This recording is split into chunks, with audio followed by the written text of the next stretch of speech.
साथियों, आज पूरा बहुजन समाज जो 1.5-2 महीने से किसान जो दिल्ली के बॉर्डर पर बैठा हुआ है और जो वर्तमान सरकार ने जो काले कानून बनाए हैं उसके खिलाफ और किसानों का समर्थन देने के लिए आज पूरा बहुजन समाज तिरंगे झंडे और पंचशील के साथ उनका समर्थन करने के लिए भारत की माटी एक संकल्प लेकर के जो कलश यात्रा है उसको निकाल रहे हैं। और यहाँ पर सभी संगठनों के लोग पहुँचे हैं, सभी जो किसानों के हित में खड़े हैं, जो उनका समर्थन करना चाहते हैं, वो सभी लोग यहाँ पर पहुँचे हुए हैं। साथियों, आप देख सकते हैं ये करीब 150 मीटर लंबा ये हमारा तिरंगा झंडा है और इसको बहुत ही शालीनता और सादगी के साथ सभी लोग अपने भारत के झंडे का सम्मान करते हुए और ये बताना चाहते हैं कि हम लोग भारत के साथ हैं और भारत में रहने वाले किसान हैं वो भी हमारे ही भारत के निवासी हैं और उनके दुख दर्द में उनका दुख दर्द हमारा दुख दर्द है और उनके दुख में शरीक होने के लिए या ये कह लो कि उनको समर्थन देने के लिए जो मनुवादी सरकार है उस सरकार को ये बताने के लिए जो तुम कर रही हो वो गलत है और उसका समर्थन किसानों का समर्थन करने के लिए सभी लोग यहाँ पर गाजीपुर बॉर्डर पर पहुँच रहे हैं तिरंगे झंडे और पंचशील झंडे के साथ। आप सभी देख सकते हैं कि यहाँ पर कलश यात्रा और रथ यात्रा निकाली जा रही है और ये करीब 7-8 किलोमीटर का पूरा एक रन है जहाँ पर पूरे उस रास्ते पर बहुजन समाज ने किसान आंदोलन को समर्थन करने के लिए यहाँ पर आज एकत्रित होकर के एक भारत की माटी संकल्प यात्रा निकाल रहे हैं। और साथ ही यहाँ पर जय भीम, नमो बुद्धाय, जय भीम, यहाँ पर सभी आप लोग देख सकते हैं कलश यात्राएं निकाली जा रही रखी हुई हैं। वो अभी आपको थोड़ी देर में अभी आगे जब यात्रा आगे आएगी तो मैं आपको वो सारी चीज़ें दिखाऊंगी। और आज बहुत ज़बरदस्त तरीके से बहुजन समाज ने एकजुट होकर के और एकता का जो प्रतीक दिया है और ये बताया है कि जो वर्तमान सरकार ने जो काले कानून बनाए हैं वो कितने गलत हैं और उनको रद्द करना ही चाहिए, वापस लेना चाहिए, क्योंकि जिन कानूनों से समाज का हित नहीं होता, जनता का हित नहीं होता, देश का हित नहीं होता, उस ऐसे कानूनों को रखने की और बनाए रखने की कोई ज़रूरत नहीं है। उन कानूनों को रद्द हो जाना चाहिए और इसी चीज़ को लेकर के यहाँ पर पूरा बहुजन समाज एकत्रित हुआ है और आज ये भारत की माटी संकल्प यात्रा यहाँ पर निकाल रहे हैं। जैसे आप देख सकते हैं ये तिरंगा झंडा हमारे भारत देश की शान आज 150 मीटर का लंबा हमारा भारत देश की शान तिरंगा झंडा आज रोडों पर लेकर के संकल्प लेकर के यहाँ पर निकले हैं किसानों की समर्थन में।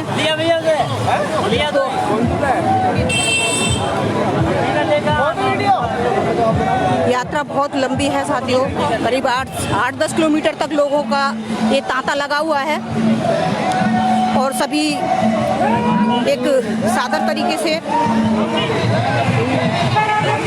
जय भीम, नमो बुद्धाय। सर आज आप इस यात्रा में शामिल हुए, क्या कहना चाहेंगे सर? हम तो किसानों के साथ में हैं। अच्छा सर, हम उन्हीं के समर्थन में खड़ा है। अच्छा, किसानों के समर्थन में आज ये संकल्प यात्रा निकाली जा रही है। बिल्कुल सही बात है सर। जय भीम, नमो बुद्धाय। सर मैं आपसे पूछना चाह रही हूँ, जो आज संकल्प यात्रा निकाली जा रही है, ये संकल्प यात्रा निकालने का हमारा क्या उद्देश्य है सर? थोड़ा बताएंगे क्यों निकाल रहे हैं हम ये जो किसानों के 3 आंदोलन को कानून बना रखते हैं। हाँ जी, वो किसान वापिस कराना चाहते हैं, हम उनके समर्थन में। अच्छा सर। और ये पूरे बहुजन ने कमा के खाया है, किसान ने भी कमा के खाया है। जी। और किसान के निकट तो पूरा ही हो जाएगा। बिल्कुल। साथियों, उसको जरा शेयर जरूर करिएगा। आप देखिए आज किस तरीके से बहुजन समाज पूरा सड़कों पर आंदोलन करने के लिए, गलत चीज का विरोध करने के लिए आज पूरा बहुजन समाज एकत्रित होकर के एक संकल्प यात्रा निकाल रहा है।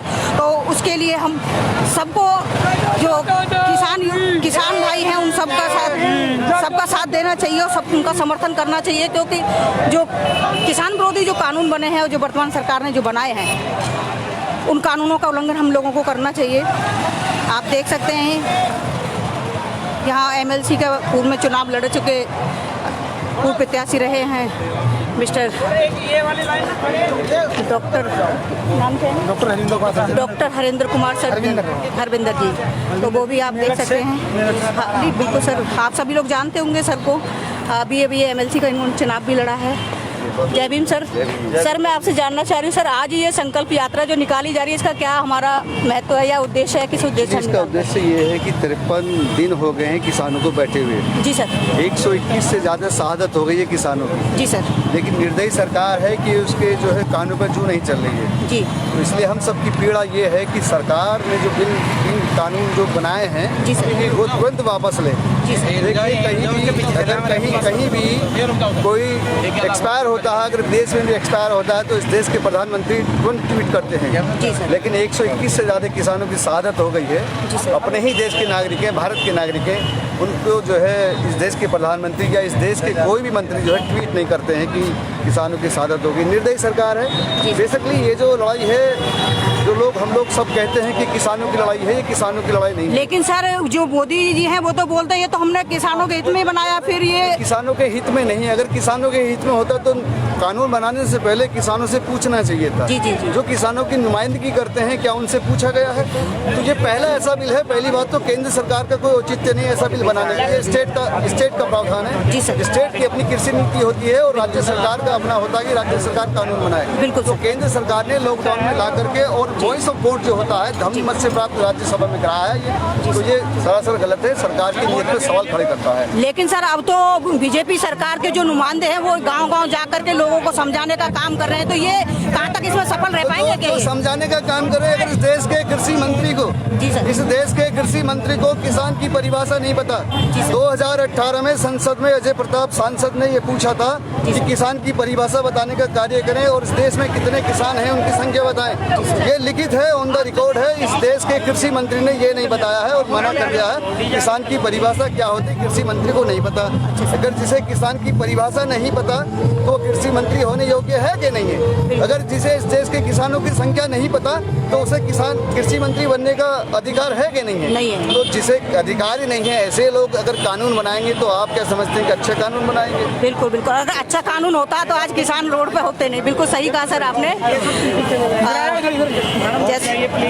जैसा कि आप सभी समझ सकते हैं कि किस तरीके से किसानों का उनके हक अधिकारों का हनन करने के लिए यहाँ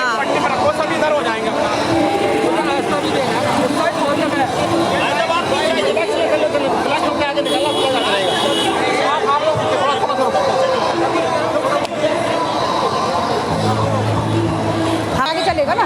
आगे चलेगा। बाकी चलिए सर, मैं अभी से आपसे बाद में कनेक्ट करती हूँ। जी सर।